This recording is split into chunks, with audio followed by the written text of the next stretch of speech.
ನಮಸ್ಕಾರ. ರಾತ್ರಿ ರಾತ್ರಿ ಅಂದ್ರೆ ಕೆಲವೊಬ್ಬರಿಗೆ ಭಯ ಇದೆ. ರಾತ್ರಿ ಅಂದ್ರೆ ಕೆಲವೊಬ್ಬರಿಗೆ ಖುಷಿ ಇದೆ. ರಾತ್ರಿ ಅನೇಕರಲ್ಲಿ ಅನೇಕ ಭಾವನೆಗಳನ್ನು ಉಂಟು ಮಾಡ್ತದೆ.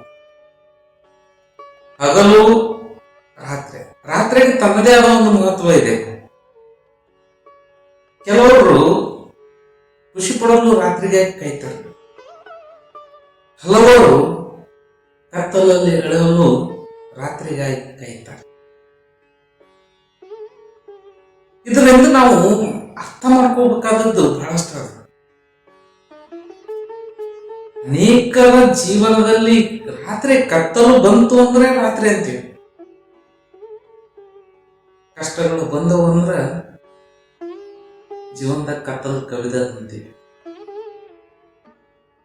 ಈ ರೀತಿಯಾಗಿ ಸಾಕ್ತಕ್ಕಂತ ಒಂದು ಪಯಣದಲ್ಲಿ ರಾತ್ರಿಗೂ ಕೂಡ ತನ್ನದೇ ಆದ ಮಹತ್ವ ಇದೆ, ಕತ್ತಲಿಗೂ ಕೂಡ ತನ್ನದೇ ಆದ ಒಂದು ಮಹತ್ವವಿದೆ. ಕತ್ತಲಲ್ಲಿಯೂ ಕೂಡ ತಮ್ಮ ಭಾವನೆಗಳನ್ನ ಕಣ್ಣೀರಿನ ಮೂಲಕ ಹರಿಸಿ ಹಗುರಾಗೋರು ಬಹಳಷ್ಟು. ಯಾಕಂದ್ರೆ 4 ಮಂದಿ ಮುಂದೆ ನಾವು ನಮ್ಮ ಒಳಗಿಂದೆಲ್ಲ ಹೇಳ್ಕೋಕ್ಕಾಗಲ್ಲ. ಇಲ್ಲಿ ಹೆಂಗಿರ್ಬೇಕು ಹಂಗೆ ಇರ್ಬೇಕು. ಒಳಗಿಂದೆಲ್ಲ ಹೊರಗಾಕ ಕತ್ತಲೇ ಕಾಯ್ಬೇಕು. ನಾವು ಅಲ್ಲಿ ಹಗರಾಗ್ತೀವಿ. ಮನಸ್ಸನ್ನ ಹಗರು ಮಾಡ್ಕೋಬಹುದು. ಆ ಕತ್ತಲೆ ಬೇಕು. ಇನ್ನು ಕೆಲವೊಬ್ಬರು ಕತ್ತಲೆ ಎಲ್ಲಿ ಖುಷಿ ಕಾಣುವವರು, ಖುಷಿಯನ್ನ ನಿರೀಕ್ಷಿಸುವವರು, ಅಂತವರು ಕೂಡ ಕತ್ತಲೆಗೆ ಕಾಯ್ತಿರ್ತಾರೆ. ಕತ್ತಲೆ ಕೆಲವೊಬ್ಬರಿಗೆ ಖುಷಿ ನೀಡಿದರೆ ಕತ್ತಲೆಗೆ ಕೆಲವೊಬ್ಬರಿಗೆ ಸಮಾಧಾನ ನೀಡುತ್ತದೆ, ಸಾಂತ್ವನ ನೀಡುತ್ತದೆ. ಕತ್ತಲೆ ಬೇಕು. ಅದು ಇಲ್ಲಂದ್ರೆ ಬದುಕು ಸಾಗೋದೇ ಇಲ್ಲ. ವಿಶ್ರಾಂತಿ ಸಿಗದೆ ರಾತ್ರಿಯಲ್ಲಿ ನಮಗೆ ದಣಿದ ದೇಹಕ್ಕೆ, ದಣಿದ ಮನಸ್ಸಿಗೂ ಕೂಡ ನೆಮ್ಮದಿ ನೀಡುವುದು ರಾತ್ರಿನೇ ಹೊರತು ತುಂಬಾ ನಿದ್ದೆ ಮಾಡೋದು ಮನುಷ್ಯ ಮತ್ತೆ ಶಕ್ತಿ ತುಂಬೋಕ್ ಸಾಧ್ಯ. ನಿದ್ದೆಯಿಂದ ಮನುಷ್ಯ ತನ್ನನ್ನು ತಾನು ಮತ್ತೊಂದು ಸಾರಿ ಶಕ್ತಿಯನ್ನು ತುಂಬಿಕೊಳ್ಳಲಿಕ್ಕೆ, ರೀಚಾರ್ಜ್ ಮಾಡಿಕೊಳ್ಳಲಿಕ್ಕೆ ಸಾಧ್ಯ. ತಾನು ತನ್ನನ್ನ ದೈನಂದಿನ ಕ್ರಿಯೆಗಾಗಿ, ಮರುದಿನದ ದೈನಂದಿನ ಕ್ರಿಯೆಗಾಗಿ ಸಿದ್ಧಪಡಿಸಿಕೊಳ್ಳುವ ಒಂದು ಸಿದ್ಧತೆ ಈ ರಾತ್ರಿಯಲ್ಲಿ ಆಗ್ತದೆ. ಇವತ್ತಿನ ರಾತ್ರಿ ಸರಿಯಾಗಿ ನಿದ್ದೆ ಮಾಡಲಿಲ್ಲ ಅಂದ್ರ, ಸರಿಯಾಗಿ ವಿಶ್ರಾಂತಿ ಅಥವಾ ಪಡೀಲಿಲ್ಲ ಅಂದ್ರ ನಾಳಿನ ಎಲ್ಲ ಕೆಲಸಗಳು ಎಡವಟ್ಟಾಗಿರ್ತಾವ. ಯಾವುದರಲ್ಲಿಯೂ ಕೂಡ ಹೊತ್ತಿಗೆ ಖುಷಿ ಸಿಗಕ್ ಸಾಧ್ಯ ಇಲ್ಲ, ಸಮಾಧಾನ ಸಿಗಕ್ ಸಾಧ್ಯ ಇಲ್ಲ, ಯಾವುದೂ ಕೆಲಸ ಸರಿ ಮಾಡಕ್ ಆಗೋದಿಲ್ಲ. ಅಲ್ಲಿಂದ ಎಷ್ಟು ಅತ್ಯುತ್ತಮವಾದ ಕೆಲಸ ಮಾಡಕ್ ಸಾಧ್ಯ ಇತ್ತು ಅದನ್ನ ಆತ ಮಾಡಕ್ ಸಾಧ್ಯ ಆಗೋದಿಲ್ಲ. ಯಾಕಂದ್ರೆ ರಾತ್ರಿಯ ಶಕ್ತಿ ತುಂಬುವಿಕೆ ಏನಿತ್ತು ಅದಾಗಿಲ್ಲ. ಇಲ್ಲಿ ಶಕ್ತಿ ಖರ್ಚು ಮಾಡಕ್ ಸಾಧ್ಯ ಆಗಲ್ಲ. ಜೀವನದ ಜೀವ ತುಂಬುವುದೇ, ಜೀವನಕ್ಕೆ ಜೀವ ತುಂಬುವುದೇ ರಾತ್ರಿ.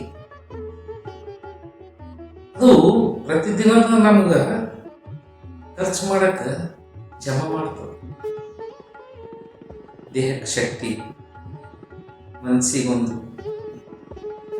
ಬೆಂಬಲದ ಶಕ್ತಿ, ಆತ್ಮಸ್ಥೈರ್ಯದ ಶಕ್ತಿ, ಅವೆಲ್ಲ ಸಿಗೋದು ರಾತ್ರಿಯಿಂದಲೇ.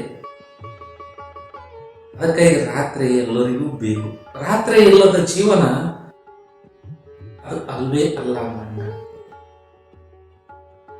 ಅದಕ್ಕೆ ರಾತ್ರಿ ಕತ್ತಲು ಇದು ಬೇಕೇ ಬೇಕು. ಅದರಂತೆ ಜೀವನದಲ್ಲಿ ಕಷ್ಟಗಳು ಬೇಕೇ ಬೇಕು. ಕಷ್ಟಗಳು ಕತ್ತಲಂತೆ ಬಂದರೂ ಕೂಡ, ನಮ್ಮನ್ನು ಆವರಿಸಿದ್ರು ಕೂಡ ಅಲ್ಲಿ ನಮ್ಮ ಬದುಕಿಗೊಂದು ರೀಚಾರ್ಜ್ ಆಗ್ತದೆ. ಬದುಕಿಗೊಂದು ಪಾಠ ಸಿಗ್ತದೆ, ಅನುಭವದ ಪಾಠ ಸಿಗ್ತದೆ. ಒಂದು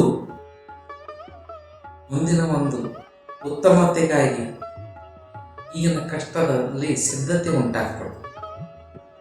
ಅದಕ್ಕಾಗಿ ಅದನ್ನು ನಮಗೆ ಬೇಕೇ. ಈ ಕಷ್ಟಗಳಿರ್ಬೋದು, ಕತ್ತಲಿರ್ಬೋದು, ಅವೆರಡೂ ಜೀವನಕ್ಕೆ ಬಹಳ ಮುಖ್ಯ ಆಗ್ತವೆ. ಅವೆರಡೂ ಇಲ್ಲ ಅಂದ್ರೆ ಇಲ್ಲ. ಅದೆಷ್ಟೋ ಜನರು ಕತ್ತಲಲ್ಲಿ ನೆಮ್ಮದಿಯ ನಿದ್ರೆಯನ್ನು ಕಾಣ್ತಾರೆ, ಖುಷಿ ಖುಷಿಯಾಗಿ ತಮ್ಮ ಕುಟುಂಬದೊಂದಿಗೆ ಸೇರಿಸ್ತಾರೆ, ದಿನಪೂರ್ತಿ ದುಡಿದಿರ್ತಾರೆ. ರಾತ್ರಿ ಆಯ್ತಂದ ಮನೆಗೆ ಬಂದು ಮಕ್ಕಳೊಂದಿಗೆ, ಹಡದಿನೊಂದಿಗೆ, ಅಪ್ಪನೊಂದಿಗೆ, ಕುಟುಂಬ ಸದಸ್ಯರೊಂದಿಗೆ ಸಂತೋಷಕ್ಕಾಗಿ ಕಾಯ್ತಾರೆ, ಖುಷಿ ಪಡಲು ಕಾಯ್ತಾರೆ. ಹಲವು ಜನರದರ ಕತ್ತಲೆಯಲ್ಲಿ ಅದೆಷ್ಟೋ ಭಾರವಾದ ಭಾವನೆಗಳನ್ನು ಹೊರಹಾಕಲು ಕಾಯ್ಕೊಂಡು ಕುಂತಿರ್ತಾರೆ. ದಿನದಲ್ಲಿ ಅದೆಷ್ಟೋ ಪೆಟ್ಟುಗಳು ಮನಸ್ಸಿಗೆ ಬಿದ್ದಿರ್ತವೆ. ಅವುಗಳಿಗೆ ಮಲಾಮು ಹಚ್ಚುವ ಕೆಲಸ ರಾತ್ರಿ ಸಮಾಧಾನ ಮಾಡಬಹುದು. ಮರುದಿನ ಬದುಕಿನ ಹೋರಾಟಕ್ಕೆ ಸಿದ್ಧರಾಗಬಹುದು. ಇದು ಮರುದಿನದ ಹೋರಾಟಕ್ಕೆ ನಾವು ಸಿದ್ಧರಾಗಬೇಕಂದ್ರೆ ರಾತ್ರಿ ನಮಗೆ ಬರಬೇಕು. ಅಲ್ಲಿ ನಾವು ಒಂದಿಷ್ಟು ಸಿದ್ಧತೆ ಮಾಡ್ಕೊಳ್ಳೋಕೆ ಸಾಧ್ಯ ಆಗ್ತದೆ. ಭಗವಂತನ ಈಶನ ಒಂದು ಕೃಪೆ ಅದು. ಬರೇ ಹಗಲು ಹೋಗಿತ್ತು ಅಂದ್ರ ಯಾರ ಜೀವನನೂ ಇಷ್ಟು ಸುಂದರವಾಗಿರ್ತದೆ. ಈಗ ನಾವು ಹಗಲತ್ನಲ್ಲಿ ಅಷ್ಟು ಸುಂದರವಾಗಿ ಇರಬೇಕು ಅಂತ ಕಾರಣನೇ ರಾತ್ರಿ. ಯಾಕಂದ್ರ ಇಲ್ಲಿ ನಾವು ಏನು ಚಂದಾಗಿ ಕಾಣ್ತೀವಿ, ಚಂದಾಗಿ ಕೆಲಸ ಮಾಡ್ತೀವಿ, ಚಂದಾಗಿ 4 ಮಂದಿ ಕೂಡ ಬೆರಿತೀವಿ. ಇದಕ್ಕೆಲ್ಲ ಹಿನ್ನೆಲೆ ರಾತ್ರಿಯಲ್ಲಿ ನಮಗೆ ಸಿಕ್ಕಂತಹ ಒಂದು ವಿಶ್ರಾಂತಿನೇ ಕಾರಣ. ಆ ವಿಶ್ರಾಂತಿಯಿಂದಾಗಿ ನಾವು ಇವತ್ತಿನ ದಿನವನ್ನು ಆನಂದದಿಂದ ಕಳೀತಾ ಇದ್ದೀವಿ ಹೊರತು ಇಲ್ಲ ಅಂದ್ರೆ ಇಲ್ಲ. ಒಂದು ರಾತ್ರಿಯನ್ನು ನಾವು ಹೆಂಗಾರ ನಿಭಾಯಿಸ್ಕೊಂಡು ಮರುದಿನ ನಿಭಾಯಿಸ್ಬೋದು. 2 ರಾತ್ರಿನೂ ಹಂಗೂ ಇನ್ನೂ ಮಾಡಿ ಮಸ್ತೆ ಮಾಡ್ದು ಅದರ ನಂತರ ದಿನ ಸರಿ ಬ್ಯಾಲೆನ್ಸ್ ಮಾಡ್ಬೋದು, ಸಮತೋಲನ ಕೈಕೊಳ್ಬೋದು. 3-4 ರಾತ್ರಿ ಕಳೆದೇವಂದ್ರೆ ನಮ್ಮಿಂದ ರಾತ್ರಿಯಲ್ಲಿ ನೆಮ್ಮದಿ ನಿದ್ರೆ ವಿಶ್ರಾಂತಿ ಪಡಿಲಾರದೆ ಕಳೆದ್ಬಿಟ್ಟೆವು ಅಂತಂದ್ರೆ ಮುಂದಿನ ಜೀವನ ಚಂದಾಗಿ ಬದುಕಕ್ಕಾಗಲ್ಲ. ಆ ಜೀವನದ ಕ್ಷಣಗಳನ್ನು ಅನುಭವಿಸಕ್ಕಾಗಲ್ಲ. ಹಾಗಾಗಿ ಜೀವನಕ್ಕೆ ರಾತ್ರಿ ಅವಶ್ಯಕತೆ ಇದೆ. ಅದರಂತೆ ಜೀವನಕ್ಕೆ ಕಷ್ಟಗಳು ಅವಶ್ಯಕತೆ ಇದೆ. ಧನ್ಯವಾದಗಳು.